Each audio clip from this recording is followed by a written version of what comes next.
Hello, welcome to the Bard. Today we're going to talk about you and thou and how to use them when performing Shakespeare.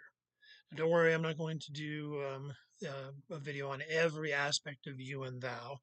I'll do a deeper dive in later videos, but for today it's just going to be a general overview to provide you with some choices that you can make to use in performance, either of a monologue or a scene or even a sonnet. Most everyone knows what the words you and thou mean, but there's some misconception of what they're used for and more importantly, how to tell them apart. They're pronouns. You has the distinction of being both plural and singular. Thou is only singular. And thou includes thy, thee, and thine.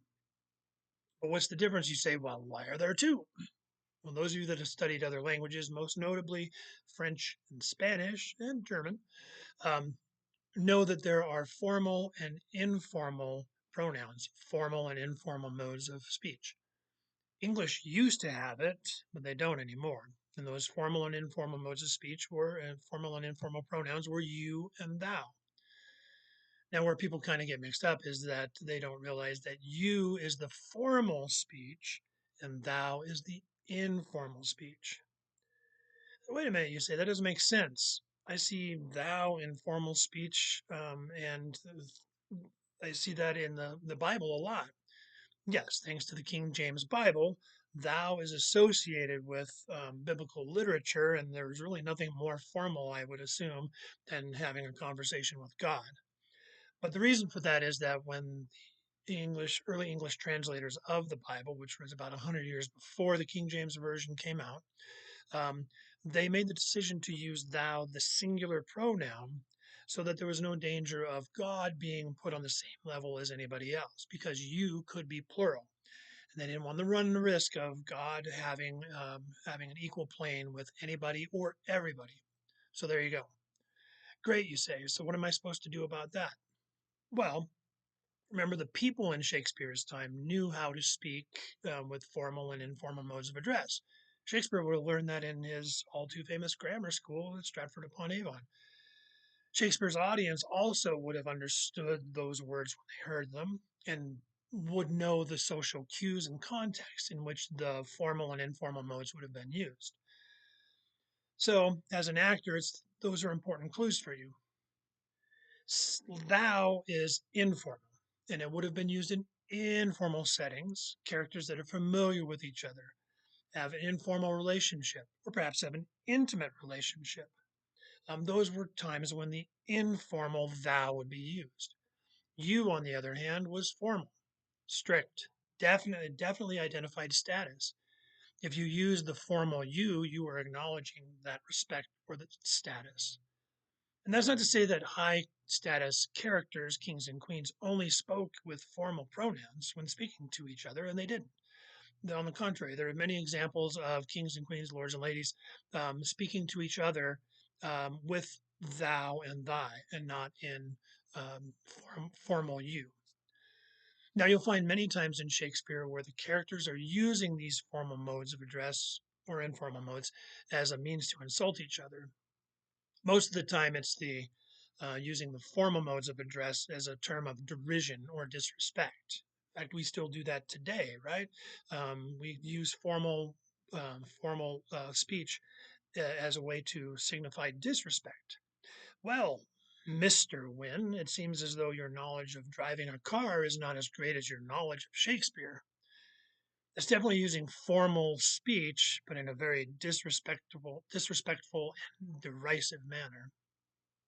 Another important clue for the actor is that when these modes of address change from one to the other, from thou to you and you to thou, they tell you something about the character and the journey they're making and the story that they're trying to tell. The most notable example of this is in Much Ado About Nothing with the characters Beatrice and Benedict. At the beginning of the play, they both have speeches to the audience communicating what they feel, how they feel about the other character, and they both use the formal you. After the plot gets going and they've been tricked into thinking the other likes them, they have another series of monologues with the audience where they're using thou and thy. So something changed within the characters between the beginning of the play and later on in the play, and you as the actor have to make the choices to show that to the audience, to help the audience follow the story from the beginning to the end as Beatrice and Benedict start from hating each other to loving each other. Finally, how your character chooses to use these modes of address tells you how they think about the other characters. The first time we see, this is my favorite example, the first time we see Lady Macbeth, the first interaction she has with anybody in the play is with a messenger. However, when her messenger arrives, he doesn't give her any respectful recognition of her title or her status above him. He just says, "The king comes here tonight." Remember, Macbeth, her husband, is the lord of the town, the Thane of Glamis. So she has a high status in this town. She certainly has a high status over the messenger. But he uses no form of address whatsoever. And then Lady Macbeth responds by asking him, "Is not thy master with him?" So she uses the informal thy, while he did not use any pronouns whatsoever. And then his next response to that question, he uses the words our Thane. In other words, he puts himself on an equal plane to Lady Macbeth. So what does that tell you as the actor? If you're playing Lady Macbeth in The Messenger, that the first time we see you in the play, you are using informal speech. So what kind of choices are you going to make as an actor to make that come to life? Are they do they hate each other? Is Lady Macbeth a certain character that she gets no respect from her messengers?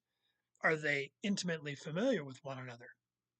Those are the choices you get to make as an actor, and those are the choices that are fun to discover as you dig into the text and find these things out. Thanks for listening. If you have any questions or if you want me to explore any other topics, just put them in the comments below. Thanks.